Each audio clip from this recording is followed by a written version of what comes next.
പ്രിയമുള്ളവരെ, ലോക പരിസ്ഥിതി ദിനത്തോടനുബന്ധപ്പെട്ട് Kalpakanchery government vocational higher secondary സ്കൂളിലെ കുട്ടികൾ മുജീബ് തൃത്താലയുടെ നേതൃത്വത്തിൽ അണിയിച്ചൊരുക്കിയ ഒരു സന്ദേശമാണ് ഈ വീഡിയോയിലൂടെ കാണാൻ പോകുന്നത്.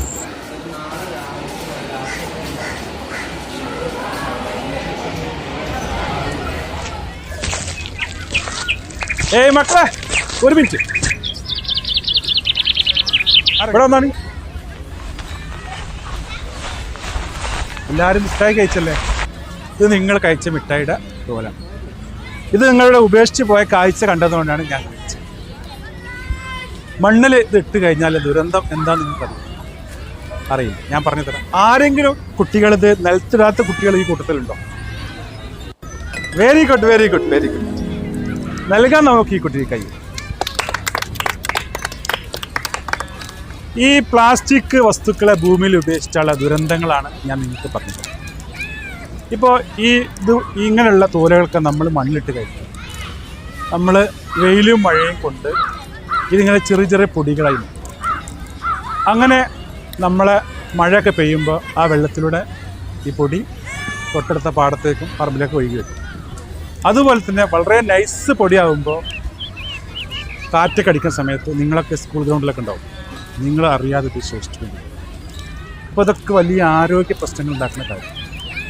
അപ്പോൾ അതുകൊണ്ട് നിങ്ങൾ ഈ മിഠായി തോലുകളും മറ്റുള്ള പ്ലാസ്റ്റിക് ലൈസ് എന്തുള്ള ഐറ്റംസുകളുണ്ടല്ലോ പ്ലാസ്റ്റിക് കിട്ടുന്നു, അതൊന്നും നിങ്ങൾ മണ്ണിൽ ഉപേക്ഷിക്കാതിരിക്കുക. അപ്പോൾ അതാണ് നിങ്ങളോട് എനിക്ക് പറയാനുള്ളത്. അപ്പോൾ നമുക്ക് പ്ലാസ്റ്റിക് വേസ്റ്റുകൾ മണ്ണിൽ ഇടാതിരിക്കാനുള്ള മാർഗങ്ങളാണ് ഉദ്ദേശിക്കുന്നത്. ഇപ്പോൾ നമുക്ക് സ്കൂളിലായതുകൊണ്ട് സ്കൂളിൽ വേസ്റ്റ് ബിന്നുണ്ട്. അപ്പോൾ നമ്മൾ ഒരു കാരണവശാലും മിഠായി പോലെ ലൈസ് അങ്ങനെയുള്ള സാധനങ്ങളൊക്കെ കഴിച്ചു കഴിഞ്ഞാൽ അതിൻ്റെ ഈ പ്ലാസ്റ്റിക് വേസ്റ്റ് ഉണ്ടല്ലോ, അതൊരിക്കലും നിങ്ങൾ സ്കൂൾ പരിസരങ്ങളിൽ ഇടരുത്. കൃത്യമായിട്ട് കൊണ്ടിടും. അപ്പോൾ നമ്മുടെ വീട്ടിലേക്ക് പോണ സമയങ്ങളിൽ നിങ്ങൾക്ക് ഇതുപോലെയുള്ള മിഠായിയുടെ തോലൊക്കെ വന്നു കഴിഞ്ഞാൽ ഇതൊക്കെ പ്ലാസ്റ്റിക് വേസ്റ്റാണ്. ഒരിക്കലും നമ്മൾ മണ്ണിൽ ഇട്ട് പോരും. നിങ്ങൾ വീട്ടിലേക്ക് പോകുമ്പോൾ നിങ്ങൾ ശ്രദ്ധിക്കുക, റോഡിൻ്റെ രണ്ട് സൈഡിലും ഇതുപോലെയുള്ള പല കവറുകളും നിങ്ങൾക്ക് കാണാൻ പറ്റും. അതൊക്കെ പല ആളുകളും കുട്ടികളും മുതിർന്നവരൊക്കെ ഇട്ടതായിരിക്കും, നിങ്ങൾ മാത്രമല്ല കേട്ടോ. അപ്പോൾ അത്തരത്തിലുള്ള അവസ്ഥകൾ വരാതിരിക്കാൻ വേണ്ടി നമ്മൾ എന്ത് ചെയ്യണം? നമ്മൾ ഒന്ന് കയ്യിൽ പിടിക്കുക, അല്ലെങ്കിൽ ബാഗിൽ വെച്ചുകൊണ്ട് വീട്ടിൽ നമ്മൾ ഹരിതകർമ്മസേനക്ക് നൽകാൻ വെച്ച ഒരു ബാഗ് ഉണ്ടാവും, അതിൽ കൊണ്ടുപോയി. അങ്ങനെ ആകുമ്പോൾ അത് കൃത്യമായിട്ടുള്ള സംസ്കരണ പ്ലാന്റിലേക്ക്. അങ്ങനെയുള്ള ഒരു പുതിയ മാറ്റം നമുക്ക് ആവശ്യമാണ്. അതിന് എല്ലാവരും സഹകരിക്കണമെന്നാണ് ശരി.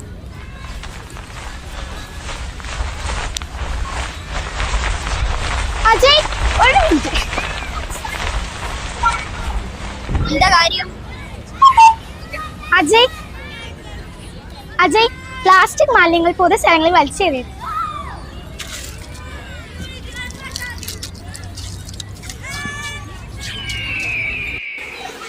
നമ്മുടെ മുമ്പിൽ വന്നിരിക്കുന്നത് നമ്മുടെ സ്കൂളിലെ GVHSS കൽപ്പകഞ്ചേരിയിലെ നാച്ചുറൽ ക്ലബ്ബ് പരിസ്ഥിതി ക്ലബിൻ്റെ പ്രവർത്തകരാണ്. അമൽ ദേവ്, ആദിൽ ദേവ്, അതുപോലെ നമ്മുടെ ദേവിക, നമ്മുടെ എല്ലാ കുട്ടികളും നമുക്കൊക്കെ പരിചയമുള്ള സുപരിചിതരായ കുട്ടികളാണ് നമ്മുടെ നാച്ചുറൽ ക്ലബിൻ്റെ ഈ വർഷത്തെ പുതിയ ടീം. പ്ലാസ്റ്റിക് രഹിത വിദ്യാലയം.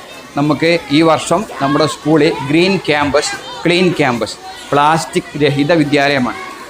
നമസ്കാരം. ജൂൺ 5 പരിസ്ഥിതി ദിനം. പ്ലാസ്റ്റിക് വേസ്റ്റുകൾ വലിച്ചെറിയുകയും കത്തിക്കുകയും ചെയ്യരുത്. ഞാൻ ഗവൺമെന്റ് വൊക്കേഷണൽ ഹയർ സെക്കൻഡറി സ്കൂളിലെ പ്രധാന അധ്യാപിക റസിയ ടീച്ചറാണ്. ഇന്ന് ജൂൺ 5 ലോക പരിസ്ഥിതി ദിനം. ഇപ്പോൾ നമ്മൾ ഏറ്റവും കൂടുതൽ ആലോചിക്കേണ്ട ഒരു ദിനമാണ് ഈ പരിസ്ഥിതി ദിനം.